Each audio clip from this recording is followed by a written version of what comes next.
want to talk about FPL match week one review slash game week two preview. I might delete this, might put it up somewhere. Just talk through how my team performed and what my plans are for moving forward. And go ahead, Sanchez. Sanchez, Chelsea, and Palace at home. I was really in between him and Sells at that 5.0 for who to play in match week one. Um, Sanchez turned out to be the right decision, at least for game week one in particular. Um, we will obviously find out whether that's the best long term play before too long. But yeah, 8 pointer, I'm happy with that. Um, for him, on my bench, Dubravka, just like everyone else, 4.0. I feel like he's a good pick for the bench just to rotate in. This would be the week to rotate him in. Sunderland at home. So I'm still kind of between those two options. West Ham just looked so toothless in attack against Sunderland. So I'm leaning towards Sanchez there, and we'll probably stick with Sanchez. Um, two clean sheets in a row might be a lot to ask for Chelsea, but if they can do it against anyone, it should be at the London Stadium against West Ham. So we'll move to the defense. Game week one, Pedro Porro, obviously clean sheet against Burnley. Would have liked to see him a little bit more in an attacking output slash expected goals per assist. But the way they played against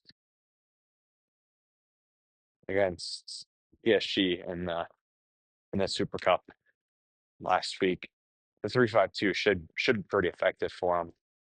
In between starting him and another defender against Man City away, I guess that leads me into number two. I had Joe Rodon of Leeds playing in that defense as well at the 4.0 option. Sort of an enabler. Had a good feeling of him game week one. Didn't love the rest of my fixtures. And my other two defenders for game week one. So that worked out really well. Rodon had a 7 pointer clean sheet and 1 point bonus. So that went good choice there. And that'll probably be the last time Joe Rodon plays in my starting 11. But third defender in my team for game week one was Mario Forrest. Kind of picked him on the basis that he's sort of that quote unquote DEF CON monster that everyone seems to be talking about. Um, 1 pointer and game week one, didn't get to watch that Forest Brentford game. Saw the highlights and Forest I feel like interesting from an attacking perspective. With them playing Palace this week, don't not moving Rio anywhere. He will stay in the team. So yeah, Maria will stay there. And then on my bench, I had Joaquin Anderson, home against Brighton, or away at Brighton, excuse me. And I had Chris Richards. So um, Chris Richards definitely coming in for game week two and the clean sheet. And game week one against Chelsea, don't really feel any sort of regret not starting him. Away at Stamford Bridge is not a place you'd expect to be a clean sheet for just about any team. So I am okay with that. So my dilemma in defense is whether to start Pedro Porro or Anderson. I guess I could put forward to back, but with the rest of the midfielders and the price points I have in the midfield, I just don't feel like playing for the defense at this point in the season is a smart move. So it'll be Anderson or Porro. Porro for that attacking threat, and if they do play that sort of 5-3-2, 3-5-2 with wing backs, Porro will be a very strong candidate. I want to get everything out of him before Eze joins and maybe possibly takes away set pieces. So I'm leaning towards Porto at the same time. Anderson at Anderson at home against United. I don't feel in any sort of way that Anderson will get a clean sheet against United, but DEFCON could absolutely come through. Again, another player who is kind of in the team for DEFCON. Um, don't really see too many clean sheets coming from Fulham this season, but so leaning Porto there, and we'll see. We'll see about that. So going to the midfield now. Like a lot of people in the FPL community, um, pretty poor from a midfield perspective. Um, start with Salah, Captain Salah for game week one. Was on Holland at one point preseason, maybe a week before game week one, a little bit after the Community Shield, but just went with the safe pick in Mo Salah. Don't want to start the season too far behind everyone else if it were to go the other way around. So no regrets there on that pick. But yeah, Salah wasn't too involved. But again, that's what we've kind of come to see from him over the last couple of seasons. So um, so he was getting that late goal. So Salah at Newcastle. That game could very well be a 1-1, very tight matchup. But Salah has had a lot of luck, a lot of success at Newcastle in previous seasons. So I am leaning towards captaining him again, game week two. Moving me on to Cole Palmer. Obviously, another blank in game week one. A lot of negativity around him, understandably so, after some really weak performances at the end of last season and then game week one. Seems like Enzo Maresca really wants to play him on the left side, which is just not his strong position. I think everyone's kind of documented that at this point. I think everyone kind of thought that the Club World Cup was a turning point. Maybe he's back on form. And no regrets there either. It's a pick that if Cole Palmer goes and scores a hat trick in game week one, you want to be on the right side of that. So something to watch moving forward. I think Crystal Palace, like I said before, with Richards, they are really good defensively. So um, I don't think that changes with losing Eze or anything like that. But we'll see. I think this is a true test to see where Chelsea are, to see how viable a pick Cole Palmer is. But yeah, he'll be staying in the team. Little, maybe a tiny bit tempted to captain him in game week two. But I think Salah with that price, with his upside that Cole Palmer hasn't shown lately in the Premier League, I think Salah's the pick for me. Next in midfield is Florian Wirtz. So I think what we saw in the Community Shield is I think we couldn't go without him. At least I couldn't go without him, especially on game week one, that fixture against Bournemouth.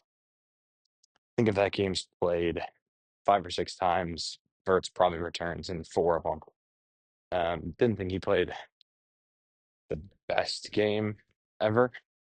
Certainly capable of better, and I think we absolutely could see that. I think in any game, Liverpool can score 4 or 5 goals. So on the turn of a hat. So Wirtz is not going anywhere anytime soon. Couple difficult fixtures here, but no reason to say even if Liverpool score 1 or 2 goals, very strong chance that Wirtz is in there with a goal or an assist at least. So no concerns there on my end for now.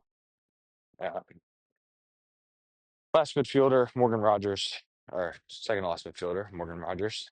Um, Subject of probably the worst team in game week one, worst in terms of compared to expectations. I think we all knew it would be a difficult fixture for them against Newcastle at home, but only managing to come up with 0.22, 0.23 XG was pretty disappointing because I really kind of stretched my way to Morgan Rogers for game week one. sort of leapt off of maybe a couple different options to get him. So um, again, not the biggest deal because all of the main premiums did seem to blank. So you don't feel too bad about it. I think if it was just Newcastle being very hard to play against, which is nothing new at all. We'll see with them against Brentford, who were pretty poor in game week one. So, don't feel too negative about Rodgers. I think he's very much demonstrated that he is a great asset to have. 7.0 should be a good price. He just won PFA Young Player of the Year today as I record this. So let's look for a rebound. Definitely watching him, especially with players like Elliot Anderson, Mama Kudus, all even lower than him, sort of showing up. So looking out for that one, but no reason to make a move yet. And then the last, Tiana Reinders, Man City 5.5 at the time. How great was Tiani Reinders? I think was really enjoying that match from just a fan perspective. Even being a United fan, really enjoyed watching that City team. Free flowing, creating lots of chances. Really sucks not owning Erling Haaland for a match like that, but regardless, Tiana Reinders had a great match, and I think when I came out of that match going into Sunday, I was really happy to have Reinders over Anderson. It was a close choice for me, like a lot of other people. Anderson did well, so I don't think it's necessarily a big trade-off there. I think Anderson still could be the best pick in that spot, just because I don't think we know what is going to happen with City this week. Is it going to change up? Is Pep going to change the way they play? Is Reinders going to get 90 minutes again? We'll see. So, but looking forward to seeing what happens there. And I think if you are an Anderson, no reason to go from Anderson to Reinders just yet. I don't think he's in a great game against Wolves, but not necessarily locked in and guaranteed to start in game week two and onwards. So that's the midfield. Like I said, with each player, not really looking at any transfers this week. I think there's still a lot more information to get with all of those players. So we'll move into the forwards now. Forwards blanks from both Watkins and João Pedro. Very similar sort of story to Palmer and Rodgers in the midfield. Both both teams just really didn't come out of the blocks like you would have expected, but both played strong teams, right? I think everyone as a community sort of underestimated both Palace and Newcastle for that first match week. With João Pedro in particular, he was sort of a late addition to my team over Jared Bowen, so I don't feel too bad about that. But um, I just didn't want to miss out on any sort of continuation of his Club World Cup form. It's not something I would be comfortable missing. Really did not want to be in a situation where João Pedro came out with 2 goals and had a double, triple price rise before we even kicked off in game week two. So was fine taking the risk. I think the Grinders match has really taken a little bit of attention away from João Pedro. I'd be concerned about a price drop. But as of right now, I think we're okay. Some validity, of course, to moving him to Chris Wood. I will hold my hands up and say I was one of those people that really doubted Chris Wood in game week one.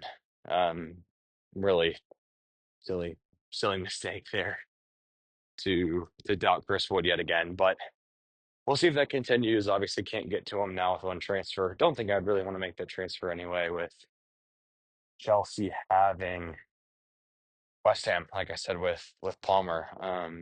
We'll see. We'll very much reevaluate this thing. If Pedro blanks again, it's subbed off after 60 odd minutes again, then we'll absolutely have to rethink this. But I'm fine holding on for another match week. Same with Watkins. Watkins' preseason form was absolutely phenomenal. He looked sharp in preseason. Definitely did not look sharp against Newcastle. So I am concerned with Ollie Watkins. I think being at 9 mil, if he's not going to come out of the gates like we want, we got to get rid of Holland. So the fixtures are good. That being said, I think when they do figure it out, I do trust Emery to, not Emery to figure it out. He'll be a player that we'll really want to have, but can't really afford this slow start from him. Last player on the bench, Mark U. Um, just the enabler, sort of same as everyone else, bench boost. If he plays, he's not going to play, so bench boost 2 is not happening. I sort of counted that anyway when I got Joe Roden instead of a Steve there. So no bench boost game week 2. I've considered free hit. Likewise with wild card, I think it's wild card especially not a good option. Not enough information yet. Too many transfers to happen. It's not realistic. And then free hit entered my mind, I think, just to sort of buy myself some time after game week 2 to see how players perform in game week 2 before making any decisions, any transfers. But leaning towards not doing that, pretty certain I'm not going to free hit. We'll just kind of hope that the players that we picked are the players that we hope they'd be. Looking at you, Pedro, Palmer, Rogers, Watkins, need to see a performance out of those guys. But that being said, players I'm sort of watching for incomings. Like I said, not planning on making any transfers this week, but if I was really bold, I definitely go straight swap Saka for Palmer just to be able to captain him. Game week 2, home to Leeds. Leeds look strong, so I think that kind of completely erased any opportunity or any sort of potential that happened. But yeah, the captaincy situation is a weird one, is an awkward one. Going with Salah last match of the week. Hopefully he can come through. Outside of that, United players are interesting. I think Euro, I think Dorgu, both really valid options. Not worth a transfer this early in the season, especially in defense, but just, and with the possibility that we need to get Holland.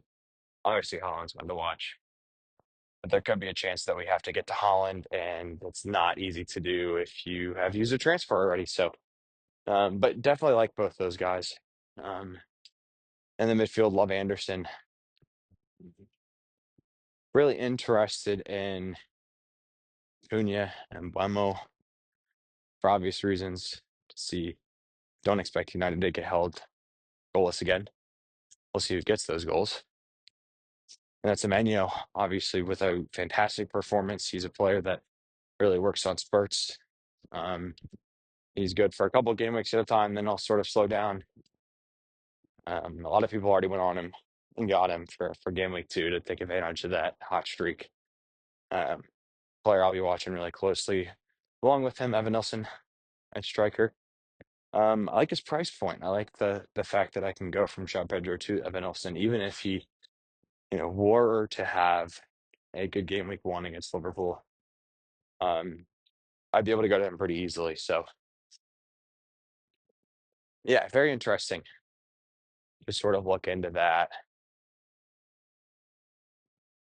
Last couple of players I'm looking at, Strand Larson, I'm really interested by against similar reason that I can sort of drop down the price point from João Pedro to him.